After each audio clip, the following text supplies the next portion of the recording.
Buen día, el día de hoy vamos a hablar sobre las afasias del lenguaje. Pero para esto primero debemos aterrizarnos y entender cuál es la estructura general del lenguaje en nuestro cerebro. Entonces primero vamos a hablar sobre la función lateralizada. Generalmente cuando hablamos del lenguaje en el cerebro siempre se habla sobre la lateralización. ¿Por qué? Porque en el lenguaje siempre se divide el cerebro en dos, en el hemisferio izquierdo y en el hemisferio derecho. Em, Aunque el cerebro tiene áreas específicas para cada una de sus funciones, para el lenguaje hay dos básicas, hay dos funciones principales, que es la función de comprensión y la función de la expresión o producción. Estas funciones se dan en unas áreas específicas del cerebro. La comprensión se da en el área de Wernicke y la producción se da en el área de Broca. Estas reciben su nombre gracias a las personas que las descubrieron. Pero tampoco dejemos a un lado el hemisferio derecho, el cual se encarga de algo muy importante que es la prosodia. La prosodia es la entonación, es la manera como tú comunicas con emoción, es el tono con el que tú hablas. Entonces, por ejemplo, yo no puedo, hablar con sarcasmo si no tengo prosodia, o yo no puedo tener la entonación que decimos cuando preguntamos sin la prosodia. ¿Listo? Entonces, como les había dicho, hoy nos vamos a centrar es en el hemisferio izquierdo del cerebro. Este vamos a suponer que es nuestra parte izquierda, está de perfil. ¿Listo? Entonces, primero, ¿cómo se da el lenguaje en nuestro cerebro? Pues el sonido entra por nuestro oído, ¿cierto? Luego que entra a nuestro oído llega la corteza auditiva. La corteza auditiva lo procesa y lo transporta al área de Wernicke. El área de Wernicke, ¿qué hace? El área de Wernicke recuerda no, tiene este sonido y recuerda otro sonido que tengamos en nuestra mente y lo asocia. Como así, por ejemplo, entra el sonido en un niño de tete, entonces él asocia ese sonido con de una vez con la imagen de tete, con el significante de tete. Entonces el área de Wernicke se encarga de comprender de qué trata ese sonido. Entonces, cuando comprendemos, luego este sonido, este significante, se viaja por el fascículo arqueado. El fascículo arqueado hace como puente. Entonces, luego que viaja por el fascículo arqueado, llega al área de Broca, que ya es el área de producción. Entonces, el área de Broca lo que hace es planear el proceso de cómo se va a producir el sonido. Luego, este sonido viaja a la corteza motora, y la corteza motora pues se encarga de articular, de controlar todos los músculos del habla. Entonces así rápidamente como se da la función del lenguaje, el sonido entra por el oído, luego llega a la corteza auditiva, la cual lo procesa, luego llega al área de Wernicke. El área de Wernicke se encarga de darle significado a ese sonido, de asociarlo, y luego este significado se transporta por el fascículo arqueado, que es un puente. Este fascículo arqueado llega al área de Broca, al área de producción. Del área de Broca pasa a la corteza motora, la cual se encarga de articular nuestros músculos del habla. Luego, ahora sí, vamos a hablar sobre las afasias como tal. Bueno, ya que estamos un poquito más contextualizados con el área de Broca y el área de Wernicke, ahora vamos a hablar sobre las afasias. Las afasias son trastornos del lenguaje producidos a consecuencia de una lesión o daño cerebral. Es la pérdida del lenguaje. Recuerden que una afasia no tiene nada que ver con la inteligencia. Es una lesión en un área particular del cerebro. La puede adquirir un niño mientras está en su proceso de adquisición del lenguaje, o un adulto por alguna lesión como un derrame. La afasia de Broca es la primera afasia, es la afasia motora. Es una lesión en el área de Broca. Entonces, al tener una persona esta lesión, su expresión se va a ver afectada. Em, no tiene nada que ver con déficit cognitivo, no tiene nada que ver con problemas en su aparato fonoarticulador o en sus órganos articuladores.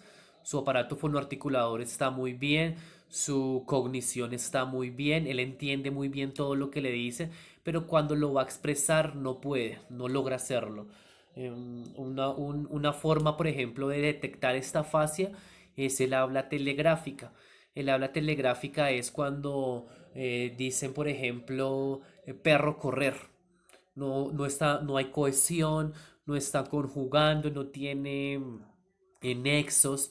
En vez de decir el perro está corriendo en la calle, dice perro correr. Entonces esta es la fascia de Broca, la fascia de la expresión. Luego sigue la fascia de Wernicke, es la fascia sensorial.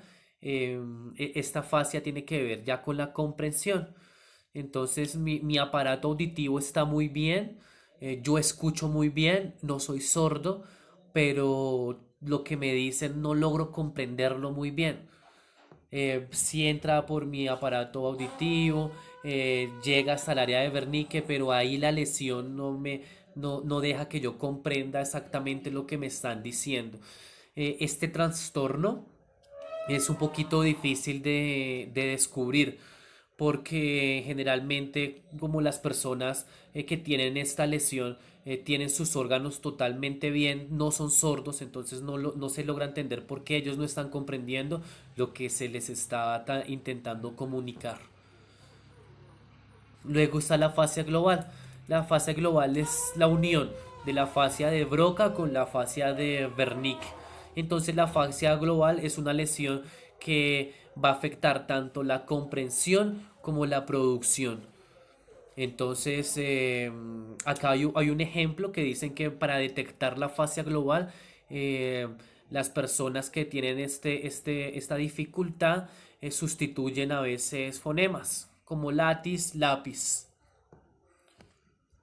La última afasia de las más importantes, porque estoy nombrando las primordiales, es una fascia, es una lesión en el fascículo arqueado. Entonces es una afasia de conducción.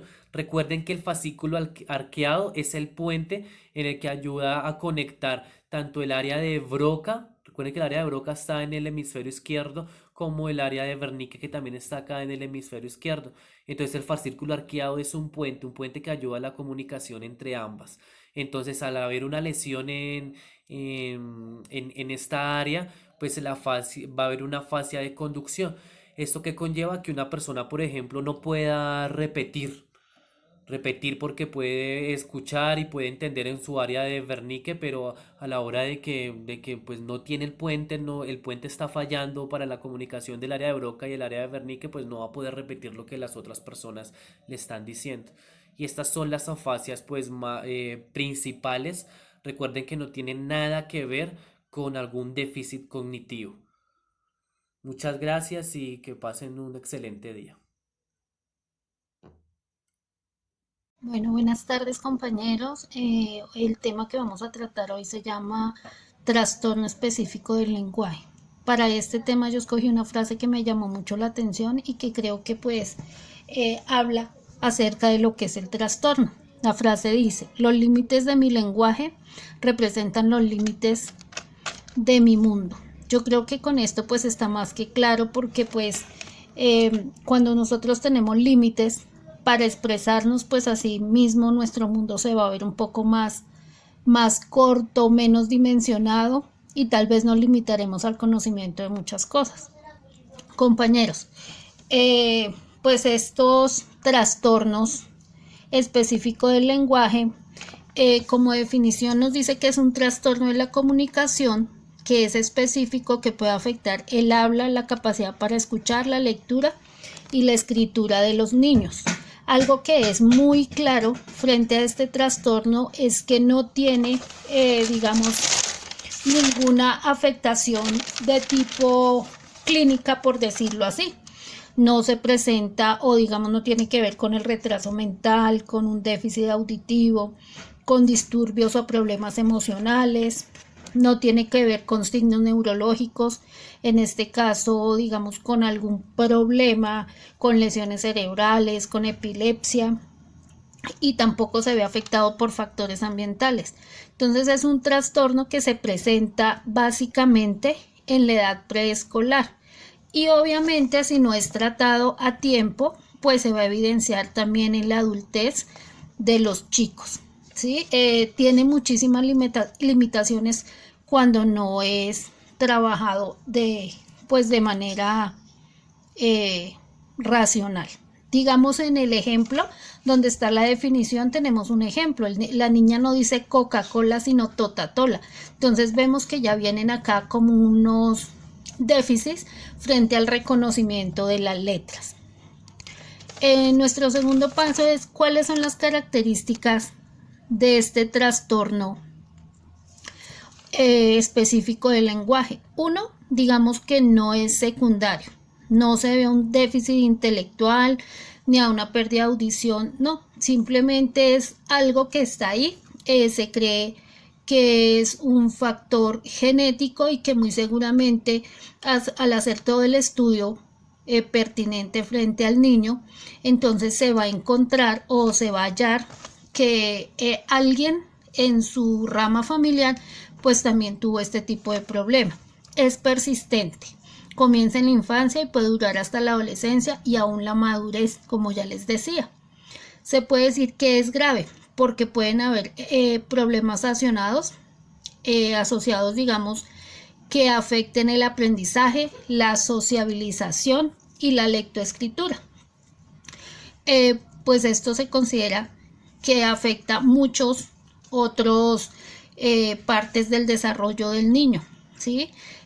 Al haber dificultad en el habla, al haber dificultad en la escritura, pues obviamente cuando el niño ya se enfrenta a su parte escolar, entonces va a empezar pues como a tener retrocesos frente a lo que tiene que ser toda la socialización y como su interacción con el medio ambiente.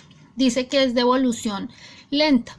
Entonces ahí es donde decimos que pues tiene que haber un tratamiento que no se va a solucionar de la noche a la mañana porque como ya les digo no es algo clínico, ¿sí? Que un tratamiento lo pueda curar, no, sino que se van a necesitar una serie de herramientas para que el chico nuevamente retome. Cuando no se logra que el chico retome, pues obviamente va a ser un adulto que tiene cantidad de dificultades, que no tiene un desarrollo. Digamos aquí que cuáles son los síntomas que se presentan cuando un chico presenta este trastorno específico del lenguaje. Se puede decir que tienen una tardanza en empezar a hablar. Cuando empiezan la edad escolar se les dificulta de manera fuerte como el empezar a agrupar palabras. Se les dificulta armar frases, ¿sí? De manera coherente. Se les presenta mucha dificultad en el reconocimiento de palabras nuevas y de utilizarlas al conversar. Hay algo muy importante acá. A estos chicos se les dificulta seguir instrucciones porque pareciera que no escucharan lo que se les dice. Pero eso no es así, simplemente tienen como una dificultad de relación. Entonces, como se les dificulta relacionar muy internamente todo lo que se les está diciendo, entonces por eso no logran entender de manera rápida y utilizan muchos errores gramaticales al hablar. En consecuencia de eso, pues obviamente si no hay un tratamiento, si no hay un acompañamiento, tanto desde el nivel de la escuela como a nivel familiar, pues muy difícilmente el niño solucionará esto y esto se verá reflejado en su adultez. De acuerdo con el texto que leíamos, la clasificación del TEL o trastorno específico del lenguaje se clasifica de 3 maneras: en trastorno mixto, trastorno expresivo, trastorno del procesamiento de orden superior. El trastorno mixto nos dice que allí es donde vienen las dificultades del procesamiento auditivo y por ende, pues si el chico no escucha bien y no procesa bien a nivel auditivo, pues su nivel de comprensión y su nivel para reaccionar pues es muy limitado. Viene el trastorno expresivo, donde nos habla acerca de la fluidez y dificultades del habla. Si al chico se le dificulta adquirir lenguaje nuevo, se le dificulta reconocer palabras nuevas, reconocer significados, su pronunciación, pues obviamente va a tener mucha dificultad para expresarse, para adquirir fluidez, para leer, porque pues va a haber dificultades, para escribir, obviamente, y luego viene el trastorno de procesamiento de orden superior, que viene en dificultad en palabras y destrezas conversacionales. Entonces se le dificulta entrar a una conversación porque va a utilizar frases muy repetidas, cuando le hablan en palabras que él no conoce o que no son conocidas para él, que no están en su contexto, pues el niño se va a ver muy perdido.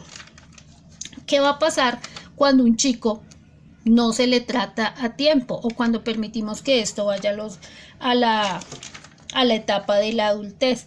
Entonces se le va a dificultar crear oraciones complejas, dificultad para encontrar las palabras correctas al expresarse, se le dificulta entender el lenguaje figurado, tiene problemas de lectura,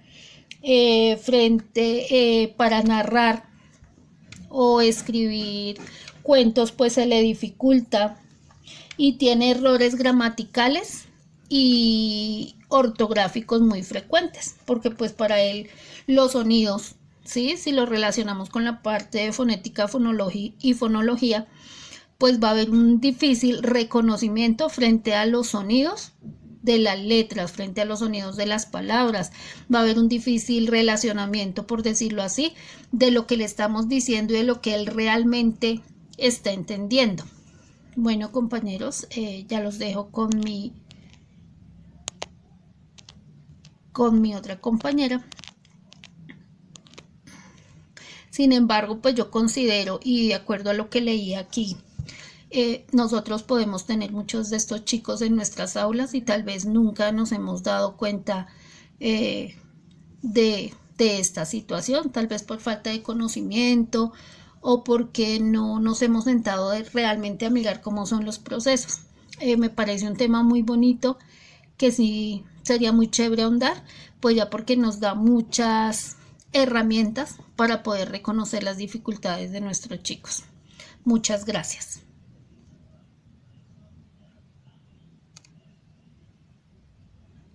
Bueno, compañeros, continuamos con nuestra presentación y quiero hablarles de los síntomas del trastorno específico del lenguaje. A menudo los niños con trastorno específico del lenguaje se tardan más en empezar a hablar que los niños que no lo tienen.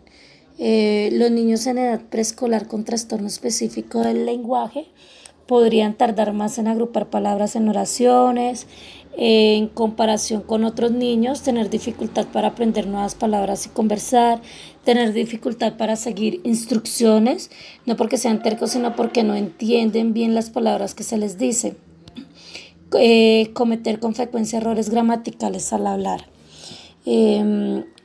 Aunque algunos niños que se tardan más en empezar a hablar con el tiempo logran ponerse al día con sus compañeros, los niños con ese trastorno tienen dificultades persistentes en el lenguaje.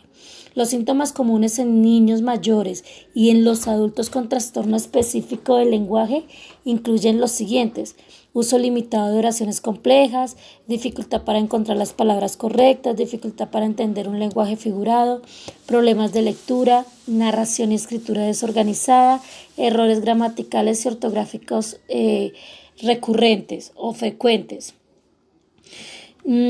¿Cómo podemos nosotros diagnosticar el trastorno específico del lenguaje? Bueno, si un médico, un maestro, el papito o cualquier persona cercana al niño sospecha que el niño posee un trastorno específico del lenguaje, tiene que hacerlo a través de un experto, Un experto puede evaluar las habilidades lingüísticas del niño. El tipo de evaluación depende de la edad del niño. Ojo, no todos los niños están en la edad para hacerles esta evaluación. Las preocupaciones que dieron origen a la evaluación, y por lo general una evaluación incluye lo siguiente. Entonces vamos a ver cuáles serían las pautas para confirmar el diagnóstico. Entonces se observa observación directa del niño, entrevista y cuestionario para los padres o maestros, evoluciones de la capacidad del aprendizaje del niño, pruebas estandarizadas sobre el desempeño actual del lenguaje. Estas herramientas permiten que el médico del habla, el lenguaje, compare las habilidades de lengua del niño con las de sus compañeros de la misma edad, y pueda identificar dificultades específicas y planifique posibles objetivos del tratamiento.